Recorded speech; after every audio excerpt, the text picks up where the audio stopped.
All right, we're back, folks. Thank you so much for joining us. I have a really special friend here today, actually a brand new friend. And nothing in life is as much fun as having a new friend.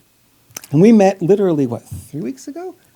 Maybe 3 weeks ago. Maybe 2.5, 3 weeks ago. Yeah. And what's interesting, we were connected on Facebook for a very long time, I guess. I mean, Facebook doesn't tell you that kind of information. I wish they did, but they don't. Anyway, our paths crossed, and I saw, you were selling a desk. And that's really what started it. I saw your ad for the desk, and I thought, oh, this is interesting. And she had that in the description. She had put something like, a lot of magic was created on this desk. And I'm like, oh, that's so sweet. Someone has an emotional attachment to this desk. And then you popped up again on YouTube. Okay. And then I got done with a coaching call with Chris, and I went on the other computer, and at the bottom of the screen, there was your name again. I'm like, 3 times. All there right. you go. I gotta pay attention now, right? This is the way the universe works, people. It is. And I said, I got to pay attention here. So I reached out, and then we got on a Zoom call together, which was a lot of fun. Yes, we And did. We connected really well, and I said, you know what, Diane, why don't you come down? Come join us. We're having fun. It's New Year's, and here you are. And here I am. Yeah. I'm so Awesome. excited to be here, Robert. This is great. It's the end of the year, the end of a decade, and we're here in your studio, and you're doing interviews all day long. We actually have a little live audience here, too, behind the scenes. And we're just going to share conversation and insight and enlightenment about what's worked for us and what we want to do in 2020 and really help give tips and tools. So let me give you a little idea of Yeah. Diane's background, because Okay. you haven't been introduced to her yet. I've just been introduced to her, so I know her profile By the way, I'm quite Diane well. Forster. That's Hi, right. everybody. Diane has been, she's an award-winning inventor. She invented something called the Spifter, which I love, by the way. I Thank think that is you. brilliant. Thank and you for very the much. $15 it costs on Amazon, just go buy one. Right? Watch the videos. You'll be sold. It's amazing. Spifter. Right. Spifter. Right. Just look it Spifter. up on Amazon. You'll find it. Your invention. Something you did, and solves a problem in the kitchen that a lot of people. Yeah. I That got- no other tool solves. Exactly. Amazing how that happens, right? I loved your videos. I watched your videos on Amazon too, to just see what you were up to. It's kind of cool. Thank you, So thank Diane you. is also, she has spent time for ABC Disney and sold a whopping $100 million in advertising. Yes, And all I those have. ads you see, she probably sold them. She probably convinced those guys to get on there, right? Yeah. So that was your career then. Yes. And yes. since then, you've kind of morphed and reinvented yourself. And I was going through your story, and I was looking at the kind of things you were sharing and the videos you were doing. And she has a show on YouTube called I Have Today with Diane Forster. Really recommend watching it. Really kind of cool.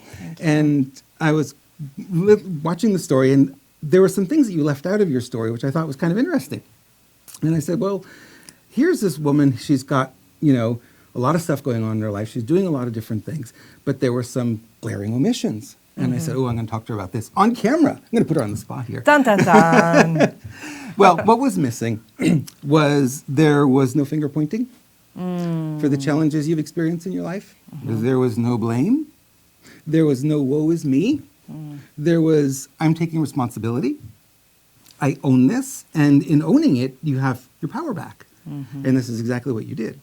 You looked at your life and you said, I want things to change. I'm not happy with the way they are. So she reclaimed her power instead of blaming, it's this guy's fault or that guy's fault, or what do we all do today? Oh, it's Trump. It's all about Trump, right? And all this anger about this, ridiculous, So very proud of you. Thank you. For doing that and really Thank you. stepping up at a whole new level. Yeah. It is so rare. Make me We cry. look at people, speakers and such, and we look at it and we say, okay, we all have our stats, right? $100 million you sold in advertising. Yep. One of the stats I was using, ironically, was I sold $100 million in products and services for my clients goodness. my first 10 years See, of we have marketing. another thing in common, Robert. It's crazy, right? Yeah. So we look at that, and those are the stats. So you think about an athlete, right? An athlete will say, okay, how many RBIs, how many goals, how many assists, how many touchdowns, right? Right. Those are really the what we've done. But what I appreciate about you more than anything is I get to see who you are, Yeah. right? So you show up differently than anybody else. Oh. So I was able to see right through that and say, oh, well, this is really cool. This is a woman who is not afraid of showing that, life hasn't always been rosy. We've Right. had some challenges. Exactly. And Exactly. the way you did it with your story and your videos, I'm like, I really like authenticity. Yes. But people misuse the word. Yes, Right? they do. So what do people, when they say, I want to be authentic, what are they really thinking? Right. I think they want to identify their uniqueness, or what I call unique ability, and differentiate themselves from other people. And you have that. You absolutely have it. We are all, unique beings, and we all have our own unique special gifts that nobody else has. But at the same time, we crave and we desire connection, and to really be connected and to be authentic, you have to be vulnerable. And See, this is where you did it right. And this is where I see everyone now, I'm authentic.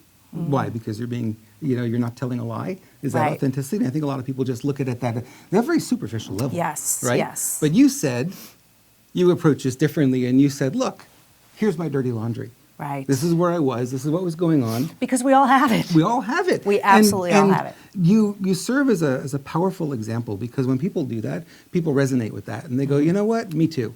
Yes. My life sucked too, and I had this. And not only did you go through some challenges, but you also found the way out, right? I did. You found the way out. You stepped out of it, and now you've Well, renewed and reinvented. Yes, I will say this. I've had amazing success, for sure. I've done a lot of things right, but I've done plenty of things wrong too, and continue to do it. And I'm still in it every day. I'm still a work in progress every day. I'm still trying to be the best version of me every single day.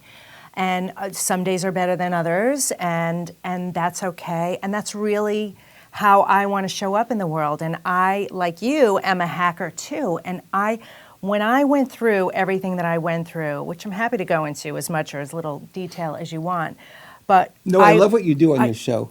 What? If you don't know me, go to my website and look at my story. I love read my that. story. It's brilliant. Well, the story is right there, and it just tells you Exactly, everything yeah. about it. But I did, by the way. I was living in a very, I was living with golden handcuffs, working in a job that paid me really well, but it wasn't fulfilling. And I had what looked like to the outside world this, perfect packaging, this have it all life, but it was very unfulfilling on the inside. Right. The relationship I had with my ex-husband was not good, and there were other things going on, and it was slowly but surely chipping away at my soul and spirit every day. And what I call like this ho-hum existence, and it becomes our normal, and because we just don't know any better. Well, if you keep living like that, eventually something's going to happen and You're gonna break, and it crash. almost Yeah. took me down and out. And so in my darkest moment, I had... And you shared that, which a lot of people wouldn't. Yeah. You shared, I you went right you to went, it. You went right to it, and without fear. Yeah. And it's like, I wish I could do that. Yeah. Well, what happened for me is I attempted suicide, and I had experienced a God moment in that bathroom, and it wasn't anything I thought about before. I just had a moment where I snapped and I broke, and I just couldn't take it anymore. And the voice, the spirit, whatever you believe in, knocked those pills out of my hands and told me, you are not ending your life this way. You need to go get help so that you can tell your story and you can help others. And I just threw my hands up in the air and I said, well, you need to show me the way, because I don't know how. And it was such a gift, that moment, my darkest moment, because that voice had been talking to me my entire life, and I wasn't paying attention to it. And only in the recent, leading up to that bathroom moment, did I start to notice it. So creating the Spifter was a voice that told me while I was driving, you need to create this product. So I listened to it then, and it started coming in. Well, that was a scream and the wake-up call. And I had been manifesting my whole life, but I didn't know what it was or what I was doing. Yep. And reaching out for help after, literally the next day after that bathroom moment, set me down this path of spiritual awakening and self-help and personal development, and honestly and truly falling in love with me. That's what was missing. And through that journey came other things, meditation practice, forgiveness. And once I forgave everything, especially and including myself, of everything and everyone, of anything that has happened in my entire life, that's when I stood up and I said, I did this. I'm the one responsible for the condition of my life. I allowed it. I was the enabler. I didn't set healthy boundaries, I didn't go after my dreams. I just kept pushing them to the side. And I made a declaration that was that, from that moment on, I'm going to live an extraordinary life and I'm going to do everything I can to get it. That is awesome. Yeah. That is awesome. You got a lot to be proud of. Well, thank you. lot to be Thank you. proud of, So now what I do is I help through private coaching, group coaching, my shows to empower other people to own it, because the onus is upon you to make your life be anything you want it to be. It's not up to anybody else. You don't need to ask for permission. Your conditions in your life don't need to change. You need to make the choice and the decision, what it is you want and why you want it, and the how will show up. It just will. Nobody wants to take responsibility. Right. It's a big one. It's a big one Right. to own up to that and say, everything that's going on in my life, the good, the bad, the ugly, it's all me. Yeah. And it's easy to point fingers, and that's why I loved what you were doing, because I didn't see any of that anywhere in Right. anything that you were doing. No Right. pointing fingers, no woe is me, no blame. It was just so pure and elegant like that. And it's one of the messages, if we could give you any message watching this video, it's like, you need to take this responsibility. You need to take that step. It might sound scary, or it might sound like, well, you don't know my mother. You know what I mean? Right. And we all have that going on. Oh, trust me, I've turned around so many mother-daughter relationships and so many things. When you wake up to this and you understand it, you're right. Stop pointing the finger out, turn it in, and be honest and kind and compassionate to yourself, because you only know what you know up to that point. And then when you know better, like Maya Angelou used to say, when you know better, you do better. Then you have the awareness, then you can make a different decision in your life. Right. But it was not, and it wasn't overnight, believe me. It was an evolution, and I had a lot of support, and I... Well, that's a good point you brought up, because a lot of people really want the little blue pill. You take it, and problem is solved. But you didn't get there overnight. What you're experiencing in your life, if it isn't ideal, it isn't optimal for you, it's taken you some time, and you've gotten there over a period of time. And now here you're looking to say, okay, 2020 is going to come, bang, everything's going to change. Right. Good luck with that. It's just that's not the way it works, right? Right. It can change. I believe it takes three things. It takes the commitment to do it, the belief that you can do it, and then it takes the momentum to keep doing it. Because it's like working out or anything worth doing. The more committed you are to it, the faster, more permanent your results are going to be. They just are. Yes. So it isn't not a quick fix. And listen, I talk about this all the time. I've had an amazing year. I've had a really challenging year too. Although I don't consider them challenges, I consider them opportunities. Here's an opportunity for me to grow and get better. And it's perception. And so when you look back and you reflect on your year or your decade or your marriage or your career or anything like that, look for those opportunities that you had that pushed you, that challenged you to grow, because I promise you, you are better, stronger, more resilient, more confident, more wise, and you just know more from it, and it served you. It served you really, really well. Well, it's life lessons, right? And a lot of us don't want to learn the lesson. We just say, oh, well, we had this experience. You know what? Let's not talk about it. Yeah. Let's not talk about it. Let's bury it. Right. Well, guess what? Right. It comes back. It does. And it gets bigger. It does. And it's just a message you need to learn. It's just going to get bigger and keep coming back until you learn it. Right. Right? Right. So for you, you've moved beyond a lot of this stuff now, and you don't need those lessons anymore. They're not coming back, right? Or when they do, when something presents itself to me that I thought, God, I thought I really dealt with this already. It's pretty instantaneous, the awareness of it, and you move through it a lot faster. So it doesn't take you down, or it doesn't set you back, or any of that. You just have the awareness, and there's power in that knowledge in that moment. So yes. Yeah, so, and it really is. And when you face your fear, the fear normally what? Backs off. Yeah, Right? It's not as yeah. bad as you thought it was. Right. Because we have this imagination. We make these things much bigger and much more powerful, much bigger and grander, I think, than they really are. And then, like you say, when you face up to and you take the responsibility for it, it's really powerful. It's an empowering moment because you say, well, I've got all this stuff going on, but if I take responsibility, I can recreate. And that's really what New Year's is about for a lot of people. It's like, okay, I want to recreate a new year. I don't want to have 2020 look Right. like 2019. I want Right. it to be a little bit different. I want things to change. I always use the example. Somebody says to me, well, I want more money in 2020. Here's $1. Right. You got your goal. Congratulations. Right. Good job. Yeah. They're not specific enough. They don't know what they really want. Right. So as we were talking with Roberta earlier today and Jeanette a little bit earlier than that, well, you want to look at what's working in your life right now and celebrate those things. And you want to look at things that can be improved. Not necessarily looking at it saying, oh, it's horrible, Right. but things you don't want anymore. Right. Okay, I'm no longer willing to settle for X. Right. So what do I need to do? Do I need to get help? Do I need to hire a coach? Are you hireable, by the way? I am hireable. Okay, Yeah. good. I can talk about that if you want. Yes, we're going to talk about that for Okay. sure.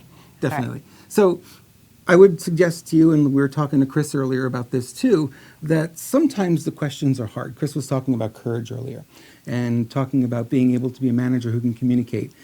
That's easy for him to say. It's very hard for a lot of entrepreneurial types to do. So what do? You get help. So like you reached out for help when you were in your darkest moment. You said, Oh, I need yeah. some help. Reach out for help. It's not a crime to do that. It's actually a very good thing. Roberta, who came up after that, same thing. You got issues with your relationship, she can help. Get help with it because it will only improve. The idea of doing the same thing again and again, expecting a different result. Right. Yeah, ain't gonna Definition of happen. insanity. Ain't gonna happen. Right. It's not. And the thing is, it's, your mind is designed to keep you safe, to keep you familiar, your subconscious, keep you safe, keep you familiar, be right, and don't rock the boat. That's not what it's there for. It likes things like that. So when you first start really making changes in your life, it's very uncomfortable. It's very uncomfortable. But get comfortable being uncomfortable because on the other side of that is where the real breakthroughs and the change happens. So you can continue to live life the way you've been living it and, wake up, get out of bed the same side, have the same cup of coffee, brush your teeth the same way, take the same route to work, do all of those things. You have not changed at all. You haven't grown. And that's stagnation, which will lead to death. It will. So we're here as creators and creative beings, and so what we're supposed to be doing is expanding and learning and growing every single day. And you touched on something that I want to touch on too. It's most people haven't asked themselves enough questions, and they haven't asked themselves the right questions. And I love it. One of my dearest friends, Aaron Young, said something to me. I was interviewing him for a summit, and I said, "Why do you think people are so unhappy or not manifesting?" And he said, because people suffer from lack of specificity. And it's so true. And when I'm coaching my clients, the very first question I ask them is, what do you want? What do you want? And they don't know. That's not an easy question to answer for most people. They know what they don't want. Well, I just want to be course. happy. Well, what does that look like? What's the Go have a beer. definition of that? or right, but have you ever really thought about it? And so that's what I pull out of them, what that looks like. And then I just start taking all those pieces and say, well, what if your life looked like this? And they think, oh my God, that would be amazing. Okay, so now you know what you want. Now it's more specific. And if you can say, the someday and one day, they never come. They just They're don't not on come. the calendar, right? They're not on the Yeah. calendar. And the moment, my company's called I Have Today. It is truly all you have. 151,000 people didn't wake up today, but we did. How lucky.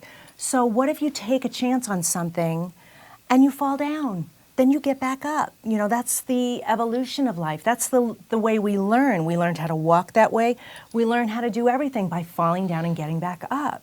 The difference is when we're babies, we don't beat ourselves up about it or worry what other people think. How true. And that's what you How have to true. put aside, have that tunnel vision, that laser focus Yep. on whatever that goal is that you want, and stop listening to the noise of what other people say, because it's only opinion anyway.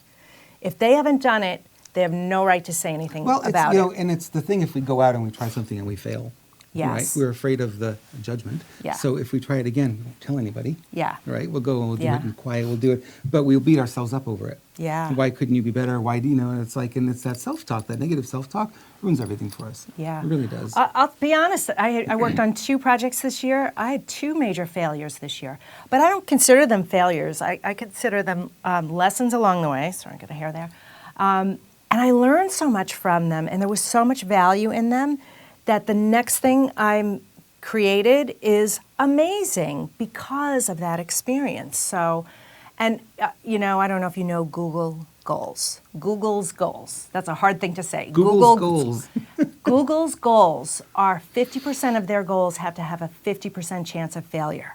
They're always stretching. They fully expect things not to work out, which is why they're so progressive and can advance so much. So what if you put goals down, and Grant Cardone, I just heard him say or read somewhere, he's never hit his mark, ever. He's never hit a goal because his goals are so far out. I think he wanted to, you know, reach $1 billion last year or the year before, or whatever year that was, and he sold 860 million.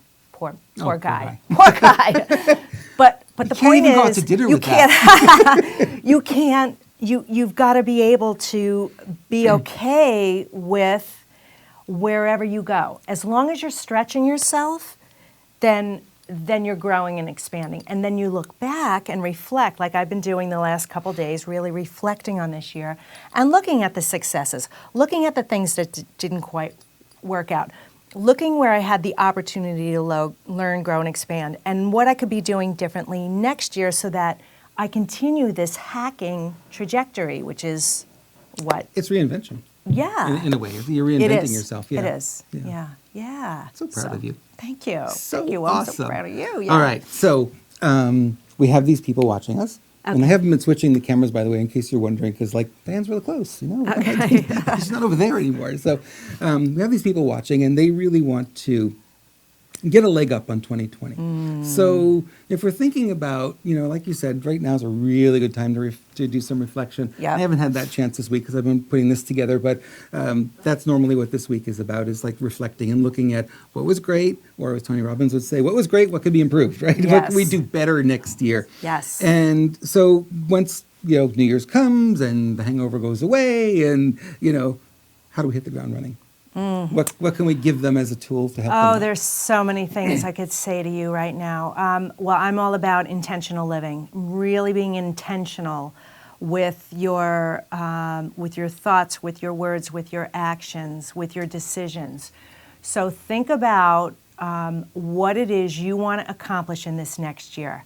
And don't make it more than 3, maybe 4 things, maybe 1 goal a quarter. Just start there. Simple. And what I do is, my process is, I do everything backwards. I just do. You know, I start with when we're working on an intention sheet, we do what I intend to do this day, then this week, then this month, then this year. And I have my clients write down their yearly goals every single day. And then, well, what needs to happen this month to make that happen?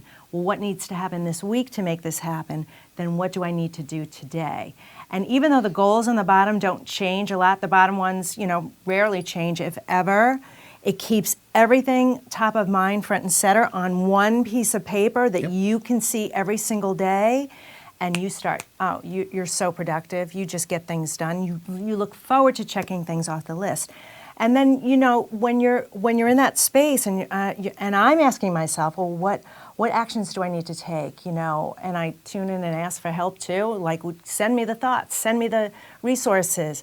The ideas will come in. So I will know who, you know, to pick up the phone to call that person, or to research this, or to go to this event, or whatever that might be. But it's a great tool, and I'm happy to share it with anybody if you want. If you want to get your daily intention sheet, email me at info@dianeforster.com. We'll put your website up on the screen here. Yeah.